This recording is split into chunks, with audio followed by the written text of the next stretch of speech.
Sir నమస్తే, ఎలా ఉన్నారు? బాగున్నారా? ఎక్కడ మీ ఏరియా? ఎక్కడ? ఐనవోల్. సో మీ ఐనవోల్లో ఏమేమి కన్స్ట్రక్షన్ జరుగుతున్నాయి, ఏమేమి వర్క్లు జరుగుతున్నాయి? ఐనవోల్లో ఇట్ కాలేజీ, ఎన్ఐడి కాలేజీ, రోడ్లన్నీ జరుగుతా ఉన్నాయి. రోడ్లన్నీ పనులు ఎక్కడన్నా కొద్దిగా స్తబ్దతగా జరుగుతున్నాయి, ఫాస్ట్ గానే జరుగుతుంది? కొద్దిగా స్లోగా. ఎందువల్ల ఏమైనా ఇబ్బందులు ఏమైనా ఉన్నాయా అక్కడ? ఇబ్బందులు లేవు, ఏదో డీజిల్ కొరత కొద్దిగా స్లోగా జరుగుతుంది ఈ మధ్య యుద్ధం కాబట్టి. అవును. ఇప్పుడు విట్ కాలేజ్ గానీ, ఇంకా ఎన్ఐటి కాలేజ్ గానీ ఇంకా జరుగుతున్నాయండి, వర్క్ అన్ని కంప్లీట్ అయినాయా? అయిపోయి పిల్లలు వస్తున్నారా? ఫుల్ గా అంత బాగా 20,000 మంది దాకా ఉన్నారు. 20,000 మంది విట్ కాలేజ్ 20,000 మంది స్టూడెంట్స్. పోయినసారి 16,000 మంది. ఇప్పుడు ఈ సంవత్సరం మళ్ళీ పెరుగుతారు కదా, కొత్త బిల్డింగ్లు కట్టేశారు. 18 స్టేర్లు కట్టారు ఒక బిల్డింగ్, హాస్టల్ బిల్డింగ్లు ఫుల్ అవుతున్నారు మొత్తం. విట్ కాలేజ్, ఎన్ఐడి కాలేజ్ కూడా, ఎన్ఐటీలో. రైట్. సో ఇదే ఏ గ్రామం అన్నారు? ఐనవోల్. అటు పార్కులో పనులు మొత్తం ఐనవోల్ గ్రామంలోనే ఉన్నాయి ఇవన్నీ. ఐనవోల్ గ్రామం చుట్టుపక్కల. ఇక్కడ నుంచి ఐనవోల్ ఎంత దూరం ఉంటుంది? ఇక్కడ నుంచి అంత కిలోమీటర్ అంతేనా? కిలోమీటర్. రైట్. సో మొత్తానికి కూడా ఐనవోల్ గ్రామం ఇక్కడ నుంచి 1.5 కిలోమీటర్స్. ఇక్కడ మనం చూస్తున్నాం gram panchayat Ainavol. Right. Amaravati development corporation limited, ఏపీసీఆర్డీఏకి సంబంధించిన బోర్డు ఇది. సో ఇక్కడ చూడండి, ప్రాజెక్ట్ నేమ్ వచ్చేసి construction of balance smart trunk infrastructure with roads.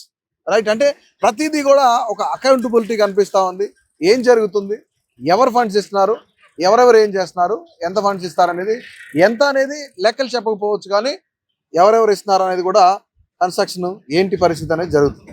So ఇక్కడ చూడండి, క్లయింట్ వచ్చేసి Amaravati development corporation limited client వచ్చేసి.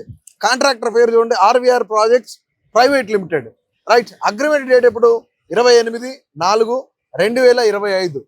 అగ్రిమెంట్కి సంబంధించి పీరియడ్ సంబంధించి 24 months, అంటే 2 years లో ఈ కన్స్ట్రక్షన్ అనేది కంప్లీట్ చేయాలని చెప్తున్నారు. ఇక ప్రాజెక్ట్ లెంత్ చూడండి, 14.954 కిలోమీటర్స్, నియర్లీ 15 కిలోమీటర్స్ వరకు. Krishnayapalem, Nekkallu. Right. Estimated cost చూడండి 387.82 కోట్ల రూపాయల ఎస్టిమేషన్ అనమాట. కేవలం 2 సంవత్సరాల్లో ఈ 15 కిలోమీటర్ల ఏదైతే కన్స్ట్రక్షన్ ప్రాజెక్ట్ ఉందో ఈ ప్రాజెక్ట్ ని కంప్లీట్ చేయాలనేది ఇక్కడ చాలా క్లియర్ గా అమౌంట్ తో సహా చెప్తా ఉన్నారు. అంటే ఒక ప్రభుత్వం ఒక ప్రాజెక్టుకి సంబంధించి బహుశా దేశ చరిత్రలో ఇదే మొట్టమొదటిసారని నేను అనుకుంటున్నా. ఎందుకంటే ఎవరికి ఇచ్చాం, ఎవరు స్వీకరిస్తున్నారు, దీన్ని ఎవరి కోసం కడుతున్నారు, అలాగే అగ్రిమెంట్ డేట్, దానికి పీరియడ్ ఎంత ఇచ్చారు, తర్వాత ప్రాజెక్ట్ లెంత్ ఎంత, దీని తర్వాత ఎస్టిమేటెడ్ కాస్ట్ ఎంత అనేది కూడా చాలా క్లియర్గా 387.82 కోట్ల రూపాయల ప్రాజెక్టుకి సంబంధించి దీనికి ఎవరు? ఆర్వీఆర్ ప్రాజెక్ట్స్ ప్రైవేట్ లిమిటెడ్ వాళ్ళు. ఐనవోల్ వెళ్దాం, అలాగే విట్ కాలేజ్, నెక్కల్ ఈ ప్రాంతాల్లో ఆ గ్రామ చుట్టుపక్కల ఏమేమి ఉన్నాయనేది చూద్దాం. నిజంగా అక్కడ ప్రజలతో కూడా మాట్లాడదాం. అక్కడ ఆన్ స్పాట్ మీకు చెప్పే ప్రయత్నం చేస్తున్నాం. ఎక్కడా కూడా ఇది నెగిటివ్, ఇది పాజిటివ్ అనేది మాకు సంబంధం లేదు. ప్రజలు ఏమనుకుంటున్నారు, వర్క్ ఎలా జరుగుతుంది, నిజంగానే అమరావతిలో అభివృద్ధి ఉందా లేదా,